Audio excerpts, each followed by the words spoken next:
ಸಂಪೂರ್ಣ ಎಲ್ಲಾ ರಾಶಿಯ ದೈನಂದಿನ ಭವಿಷ್ಯಕ್ಕಾಗಿ ಉತ್ತಮ ಏಳಿಗೆಗಾಗಿ ಈಗಲೇ ವೈದಿಕ ಭವಿಷ್ಯ ಯೂಟ್ಯೂಬ್ ಚಾನಲ್ ಅನ್ನು ನೋಡಿ.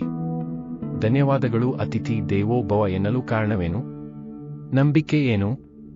ಮನೆಗೆ ಬಂದ ಅತಿಥಿ ಸೇವೆ ಮಾಡುವುದರಿಂದ ಅವನು ಮಾಡಿದ ಪುಣ್ಯಗಳು ನಮಗೆ ದೊರಕುತ್ತವೆ. ಅದೇ ರೀತಿ ಅತಿಥಿ ಎನ್ನುವುದು ಭಗವಂತನ ಸ್ವರೂಪ. ಅವನಿಗೆ ಸೇವೆ ಮಾಡುವುದರಿಂದ ಭಗವಂತನ ಸೇವೆ ಮಾಡಿದಂತೆ ಎನ್ನುವ ನಂಬಿಕೆ ಇದೆ. ವೈಜ್ಞಾನಿಕ ವೈಚಾರಿಕತೆ ಕಾರಣವೇನು? ಮನೆಗೆ ಬಂದ ಅತಿಥಿಗಳನ್ನು ಗೌರವಿಸುವುದರಿಂದ ನಮ್ಮ ಸಾಮಾಜಿಕ ಸ್ಥಾನಮಾನಗಳು ದ್ವಿಗುಣವಾಗುವುದು ಹಾಗೂ ಗಟ್ಟಿಯಾಗುವುದು. ಮನುಷ್ಯನ ನಡುವೆ ಸಂಬಂಧಗಳು ವೃದ್ಧಿಯಾಗುತ್ತವೆ.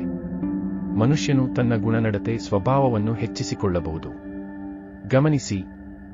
ಮದುವೆ ವಿಚಾರ, ಆರೋಗ್ಯ, ಧನಲಾಭ, ಶತ್ರುನಾಶ, ಉದ್ಯೋಗ, ಮನೆಯಲ್ಲಿ ಶಾಂತಿ, ಸಾಲಬಾಧೆಯ ವಿಚಾರ, ಪ್ರತಿ ಸಮಸ್ಯೆಗೂ ಉಚಿತ ಪರಿಹಾರಕ್ಕಾಗಿ ಕೂಡಲೇ ವೈದಿಕ ಜ್ಯೋತಿಷ್ಯ ಚಾನೆಲ್ ಅನ್ನು ಸಬ್ಸ್ಕ್ರೈಬ್ ಮಾಡಿ ಹಾಗೂ ಇನ್ಸ್ಟಾಗ್ರಾಮ್ ಅಲ್ಲಿ ಮೆಸೇಜ್ ಮಾಡಿ ನಿಮ್ಮ ಸಮಸ್ಯೆಗೆ ಪರಿಹಾರವನ್ನು ಕಂಡುಕೊಳ್ಳಿ.